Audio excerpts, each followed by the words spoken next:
Hello and welcome to another session of Elimika. In this lesson, we will be looking at problem number U225 under the topic mechanics, and in particular Newton's first law, basically forces acting on a body to maintain equilibrium. That is to say, so that the net forces acting on the body is zero. So this topic would be referred to as statics. We will be looking at vector resolution of forces, that is to say, looking for components and resultant of force. Okay. So in this question we are told a particle is acted upon by three forces, namely a 10 Newton force acting in the direction 060, a 15 Newton force acting in a direction of 120, and a 12 Newton force acting in a direction of 200 degrees. Express the force that will keep the particles in equilibrium in the form xi plus yj, where x and y are scalar quantities. So if we are to keep the particle in equilibrium, that is to say that the particle should either remain stationary or move at a constant speed, which is to say also that the net force acting on the particle should be zero.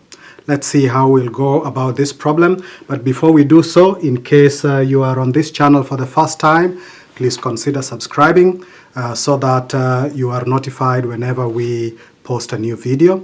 Also, if possible, consider sharing the video widely with those who might also find it useful. Okay, let's start by putting up the three forces that we've been given. The first force is a 10 Newton. Let's call this force F, 10 Newtons in a direction 060. A force P of 15 Newtons in a direction of 120 degrees, and a force Q of 12 Newtons in the direction 200 degrees. So once again, the manner in which these angles have been indicated, especially this one, tells us that we are discussing this problem in terms of bearing. So when we solve the problem, we will indicate these forces on what you might consider as a bearing diagram. Okay, let's see how we go about this. To start, there are two ways of answering this question. The normal physics way of doing this, if you've not studied vectors, would be to find components directly and do some addition. It takes a bit longer. But if you've gone into the topic vectors, and particularly unit vectors, then this problem is much faster. We will take a bit of time to do this because of explanations, but otherwise, if that wasn't the case, that we needed to explain each step, this is a problem that should take you less than 3 minutes.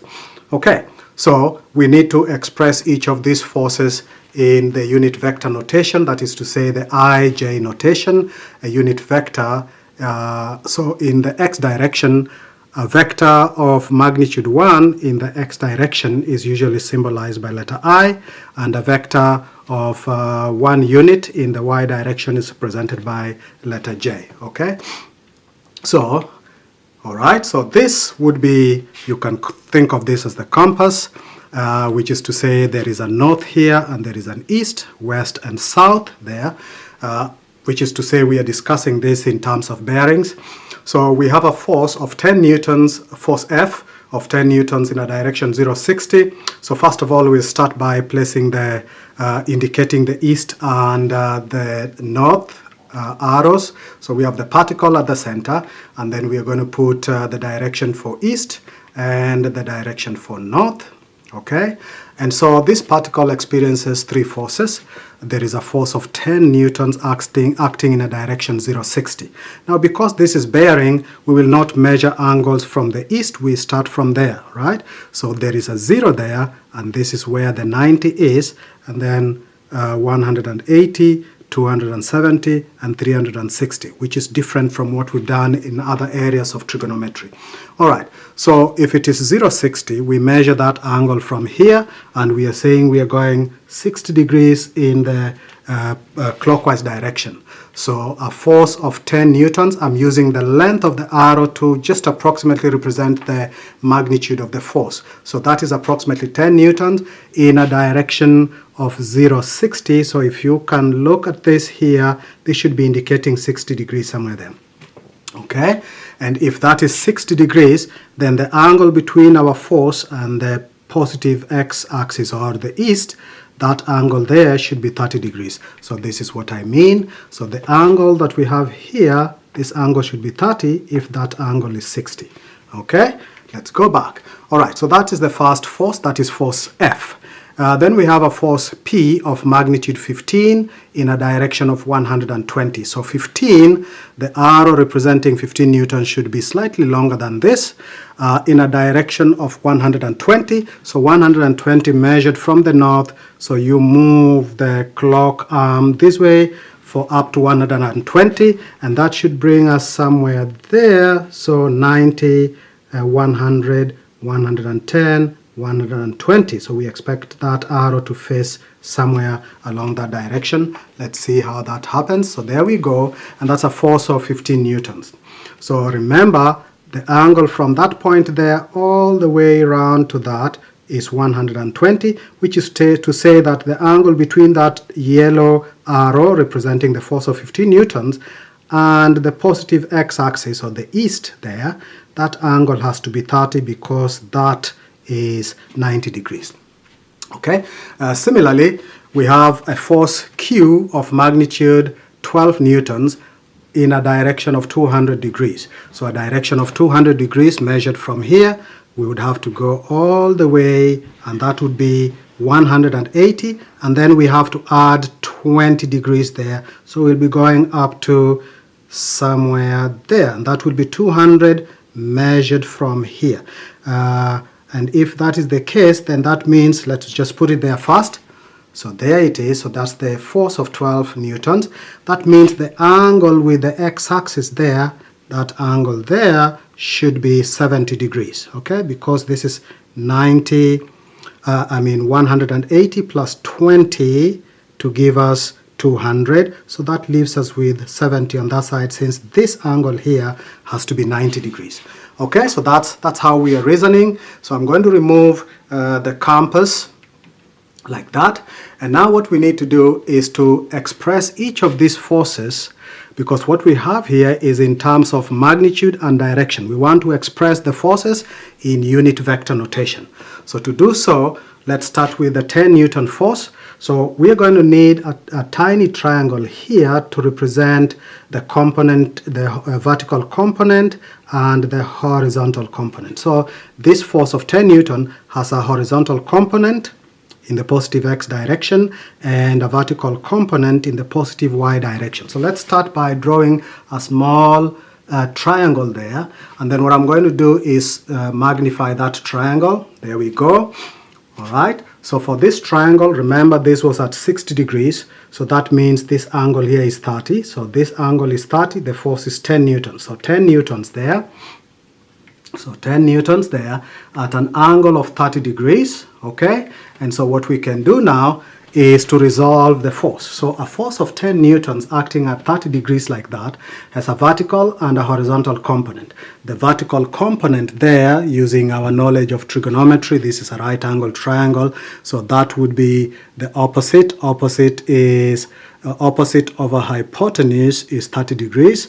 So we would write, we'd say there that sine of 30 degrees must be the opposite side, opposite there, let's call it y, of a hypotenuse which is 10 newtons, and that means y must be 10 multiplied by sine of 30 degrees. So that's how we find that. So we are not going to waste time doing this, just please try to remember how we did this in basic trigonometry, so we don't have to waste time having to write this like this. Okay? And so the component of the 10 Newton force in the y direction is going to be 10 sine of 30, and because we are moving vertically upwards, the unit vector in unit vector form, these are 10 sine 30 units in the y direction. 1 unit is represented by j, so we'll say this is 10 sine theta j. So the j indicates that this is a vector in the vertical direction or in the y direction. So similarly, we can find the component of the 10 Newton in the horizontal direction. So this component here is actually facing up. So there's the component here facing up like that, and there's a component facing this way. Of course, I could have put this here so that we are talking about the y direction and the x direction, but it doesn't really matter.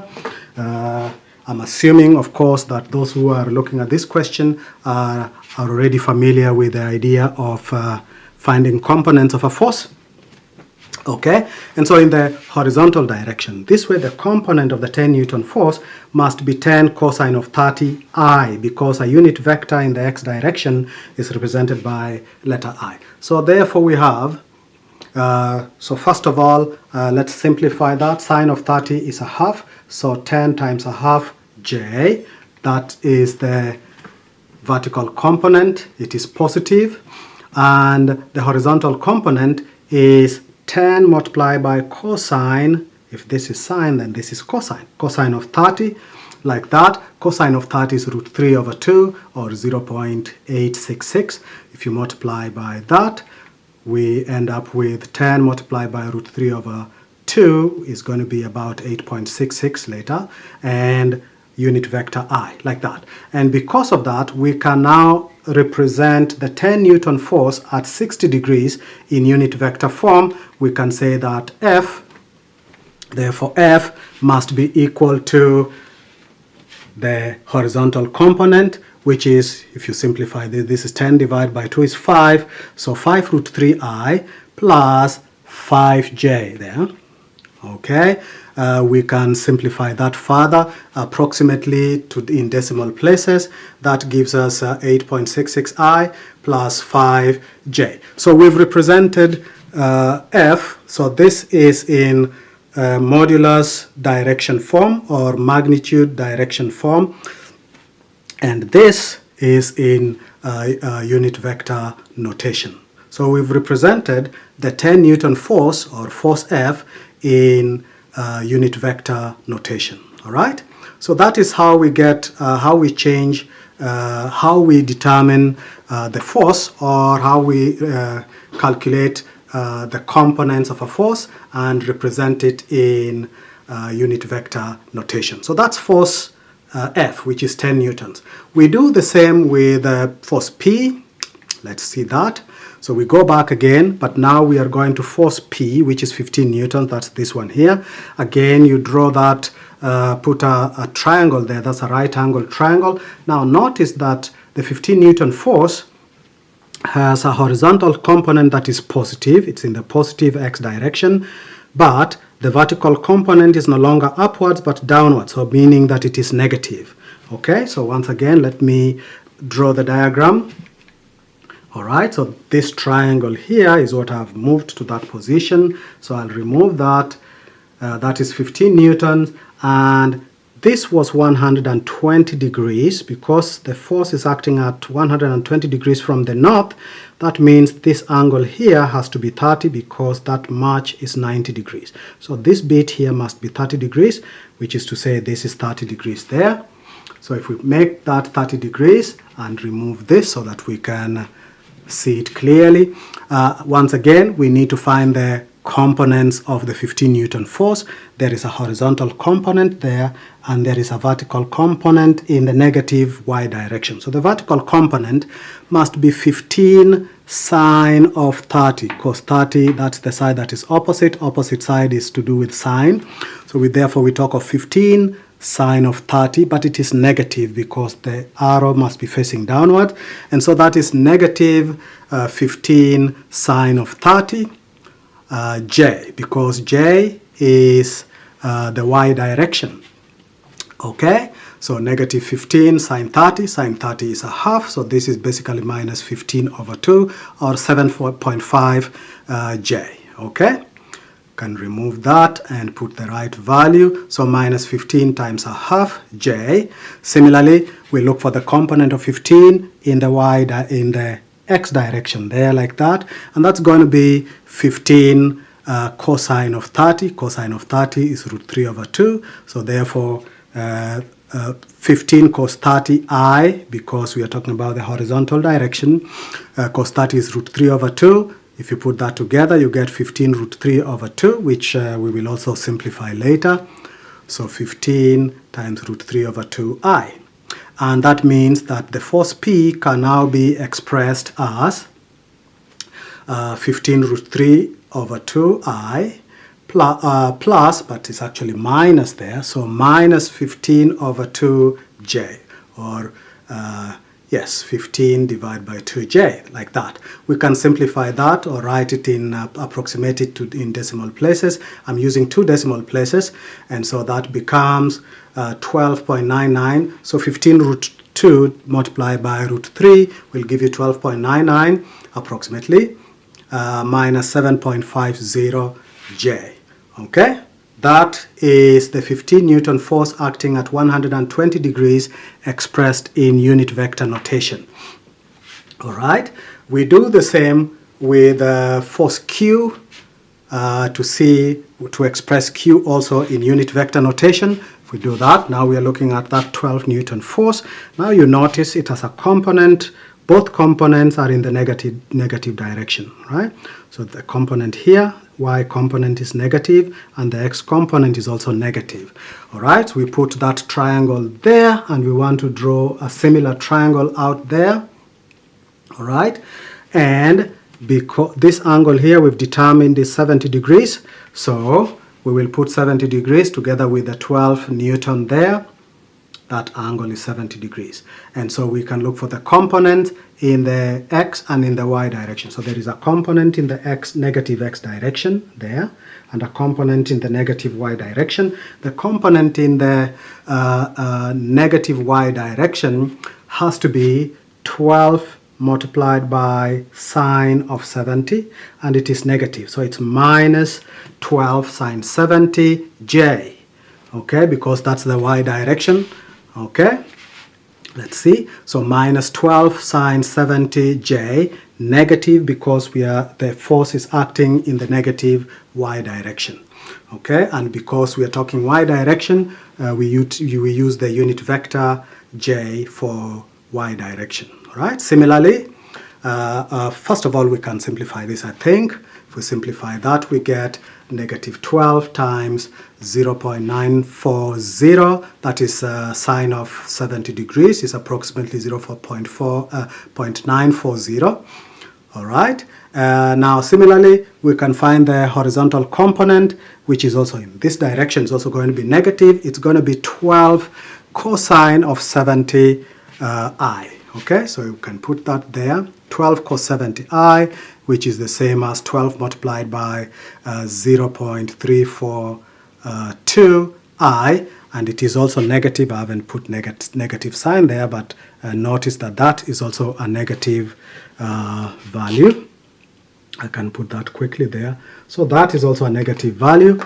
Okay, the two forces or the two components are negative, and so we can conclude that Q is, if you simplify negative 12 times that, I think that came to negative 4 point something.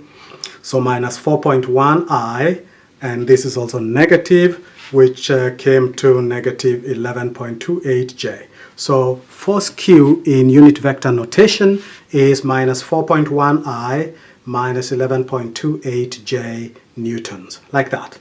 We can move on. We are looking for the resultant force due to these three forces. So let's find the resultant force, the effect of the three forces combined, first of all. Okay, so the resultant of the three forces is given by, to find the resultant of the three forces, we simply add the three forces. Because they are in unit vector notation, this work is now very, very easy. You just add identical components, okay? So we're going to add force F, P, and Q. The force F we found, these are the values of the forces that we found, F, P, and Q. And so if we are going to add these forces, all we need to do is to add the like terms. So I've actually colored them so that you can see the like terms. Like terms, when we say like term, we mean these are terms in I, that is forces acting in the horizontal components in the horizontal direction, and these are the vertical components, all right?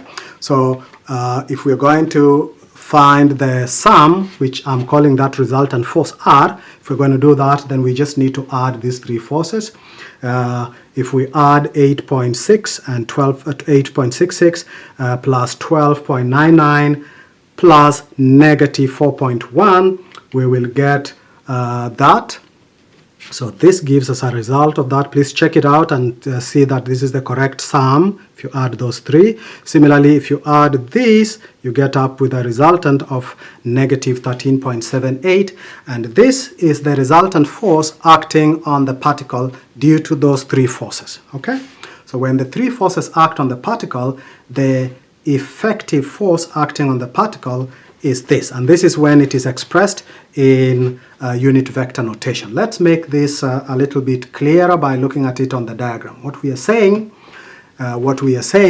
is that there is, so these are the three forces that are acting on our particle there, but we are saying their effect, their total effect, their sum effect, which is what we refer to as a resultant, is a single force which has got a horizontal component of about 17.55, so that means 17.55 units in the x direction, followed by 13.78 units in the negative y direction. So think of moving 17.55 steps this way, followed by 13.78 steps downwards like that, and we end up with a force starting from the origin there, acting on the particle, going somewhere there, all right? Like that. So that is the resultant. So because I'm putting the resultant force there, I might as well now remove the other three. So this is the resultant or the representative force for the other three, and what we need to know now is its value. What is the value of this resultant force? We know its components, so these are the components of this force, the horizontal component and the vertical component of that force. But what is the magnitude and what is the direction of that force? In other words, what's this angle here? And what length would that represent in terms of the size of this force? Now to do that, let's start with the angle that that force makes with the positive x direction there. So let's look for this angle. Let's call it angle theta. Now remember, we could draw a triangle here like that, in which case negative 13.78 would be the opposite, and 17.55 would be the adjacent there like that. So if we are going to look for the angle, we can use tangent. So tan of theta is opposite over adjacent. So opposite is that and adjacent is that. So we can say that theta is arctan, or the angle whose tangent is tan inverse of minus 13.78 over 17.55. I worked this out on my calculator and it gives me minus 38.1, which is to say negative, which means we are going this way. So this angle here is 38.1 degrees. Okay, we can place the 38.1 degrees there. All right. The next is to find the, by the way, we don't need this in order to answer the question that we've been asked, but because it helps us understand this, and also in case next time you're asked to look for the modulus and direction of the resultant force, then you know what to do. So we found the direction of the resultant force. We still need to find the magnitude of the resultant force. We simply use Pythagoras theorem. So this is a right angle triangle there, and that is 17.55, and that there is 13.78. So the hypotenuse would be that squared plus that squared, and then you look for the square root. So R in modulus form means the magnitude or the modulus of the resultant force, okay? So the size of the resultant force is found using simple Pythagoras theorem. I worked this out and I think I got 22 point something, 22.3 or something like that, 22.3. And that means the size of the resultant force is 22.3 newtons, okay? All right, so we can conclude that the value of the resultant of the three forces is 22.3 newtons in a direction of 120, because remember we are discussing these angles are under bearing, so the angle has to be measured from the north there, so we are talking about all that the way up to here, which is to say we have to take 90 degrees and add 38 there, which gives us 128.1 degrees. So that is the resultant force and the direction. Okay. Of course, we can also write this in unit vector notation, which is this one here. But if we simplify it so that we get rid of those brackets there, then we can write this as 17.55i minus 13.78j. Okay, so that is the resultant force that is acting on the particle. But that is not the question we are being asked. We are being asked, see, if this force was acting, if this was the resultant force acting on this particle by Newton's second law, this particle will accelerate in this direction. And the acceleration would be the resultant force divided by the mass of the particle. Okay, now that's not what we are being told. So this force is acting on the particle, but we are told we need this particle to be in equilibrium, which is to say we need it to be stationary, Newton's first law. We need the particle to be stationary. So if there is a force of 22.3 acting in this direction, what do we need in order for the particle to remain stationary? Well, we need a force that acts in the opposite direction and of exactly the same size. So when the two forces cancel out, the net force is 0 and the particle remains stationary or moves at a constant speed. In which case, if the particle stays stationary, then we are talking about static equilibrium. But if the particle moves in one direction at a constant speed, we say that it is in dynamic equilibrium. Okay? So, to answer this question, our question is how much force and in what direction should the force act in order for this particle to remain in equilibrium? So for the particle to remain in equilibrium, we need a force that balances this and in exactly opposite direction, which is very easy to determine. We just need to look at this, and if we are going to get a force that is in the opposite direction, all we need to do is make that negative and make this one here positive, and that's really it. But okay, so that's how you would do that. Let's see. So we need a force that acts in, so if this is our force of 22.3 newtons acting in a direction of 38.1 degrees, then we need a force acting in the opposite, exact opposite direction, all right? Which means our force should also make an angle of 38.1 degrees with the x-axis, but except on the other side, right? So to keep the particle stationary, we need an equal and opposite force. Okay, so there is an equal and opposite force. Equal in the sense that the length of the arrow must be the same, and opposite. Exactly opposite means this angle here must be 38.1 degrees. So our force has to be 22.3 newtons, but in a direction opposite. So we would need to know this angle here all the way in terms of bearing. And I think if you work out that, because this is 38, that is 38. So 270 plus 38 here should give us 308.1 degrees. So we can conclude then the force we are looking for, where are we? Yes, so the force we are looking for, let's just see that first. The force that is acting, of course, is 22.3 newtons, and it is in a direction there, which if you work out should give you 308.1 degrees. And so we can conclude that the force required to balance our resultant force R has to be 22.3 newtons in the direction 308 degrees, 0.1. But our answer is required in unit vector form, x plus xi plus yj. And therefore, that means we need the previous result, which we have already found previously. Remember, this was positive for value of r. For r, this is positive and that is negative, and so if it is to be in the opposite direction, this needs to be negative now and that becomes positive. And this is the force that we are required to determine. So therefore the scalar quantity x is negative 17.55, this here, and the scalar quantity j is 13.78 newtons. I hope this makes sense. If something did not come out right or you did not understand something, let me know and we can go over it one more time. Otherwise,